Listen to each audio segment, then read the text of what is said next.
Assalamualaikum warahmatullahi wabarakatuh. Selamat siang dan salam sejahtera untuk kita semua. Semoga selalu dalam lindungan Allah Subhanahu wa taala. Perkenalkan, saya Siti Suro, usia saya 20 tahun. Saya berdomisili Jakarta dan saya adalah mahasiswa Universitas Negeri Jakarta, Prodi Kimia angkatan 2022. Pada kesempatan yang berbahagia ini, marilah kita niati untuk menambah ilmu agar segala yang kita lakukan bisa benar-benar menghasilkan manfaat yang baik. Di sini saya akan menyampaikan sebuah pidato sederhana tentang penggunaan bahasa gaul terhadap bahasa Indonesia di kalangan remaja.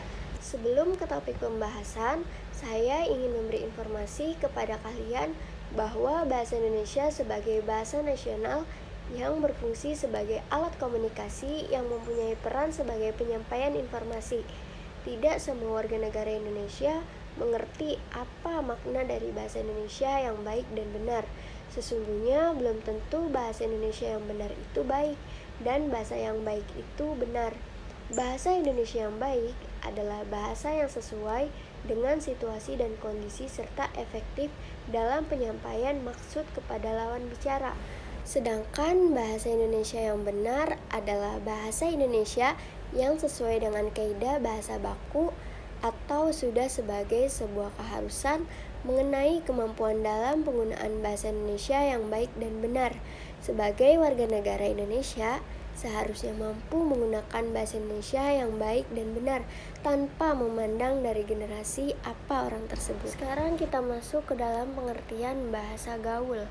Bahasa gaul adalah sejumlah kata atau istilah yang mempunyai arti yang khusus, unik, menyimpang, atau bahkan bertentangan dengan arti yang lazim ketika digunakan oleh orang-orang dari subkultur tertentu.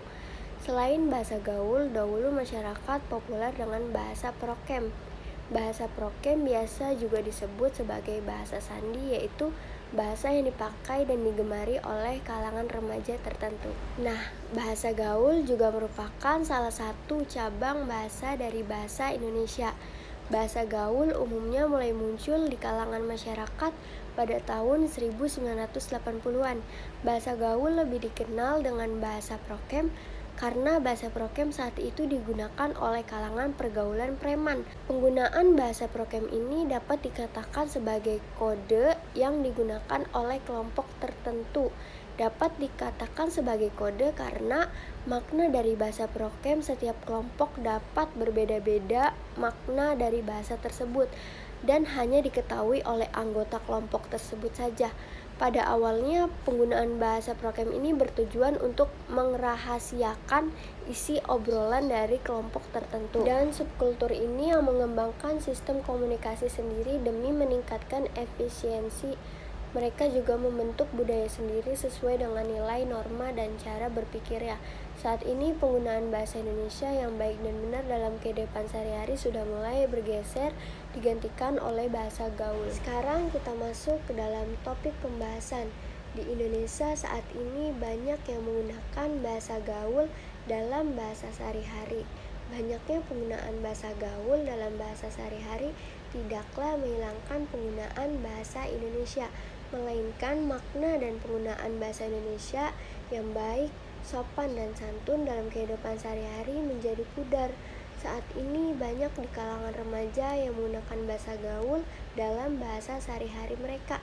Bahkan para remaja ini mulai menciptakan bahasa-bahasa gaul yang digunakan di kalangan mereka. Para remaja ini membuat bahasa Indonesia menjadi bahasa gaul dengan cara memplesetkan bahasa Indonesia. Terlalu banyaknya pengguna bahasa gaul di kalangan remaja membuat prihatin bangsa ini. Mengenai pengaruh yang ditimbulkan oleh bahasa gaul sebagai berikut. Pertama, eksistensi keberadaan bahasa dengan bahasa gaul, adanya pengaruh arus perkembangan teknologi dan komunikasi dicerminkan pada perilaku masyarakat yang mulai meninggalkan bahasa Indonesia yang baik dan benar. Saat ini dalam lingkungan masyarakat mulai terbiasa menggunakan bahasa gaul.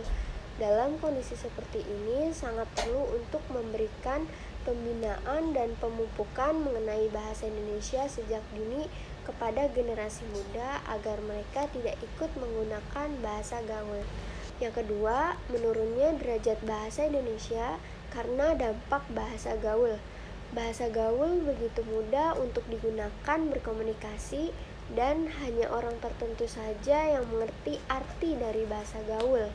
Maka remaja lebih memilih untuk menggunakan bahasa gaul sebagai bahasa sehari-hari, sehingga bahasa Indonesia semakin pudar bahkan dianggap kuno di mata remaja dan juga menyebabkan turunnya derajat bahasa Indonesia. Selain itu, terdapat pengaruh yang positif dan negatif dari penggunaannya bahasa gaul, yaitu dampak positif ini dapat dilihat bahwa penggunaan bahasa gaul banyak digunakan di kalangan remaja. Namun, bila penggunaan bahasa gaul ini digunakan pada situasi yang tepat akan memberikan manfaat mengenai inovasi bahasa yang muncul nantinya. Sedangkan dampak negatif penggunaan bahasa gaul dapat mempersulit pengguna bahasa Indonesia dengan baik dan benar. Padahal di sekolah atau di tempat kerja kita diharuskan untuk selalu menggunakan bahasa Indonesia yang baik dan benar. Bahasa gaul dapat mengganggu siapapun yang membaca dan mendengar kata-kata yang termaksud di dalamnya, karena tidak semua orang mengerti akan maksud dari kata-kata gaul tersebut.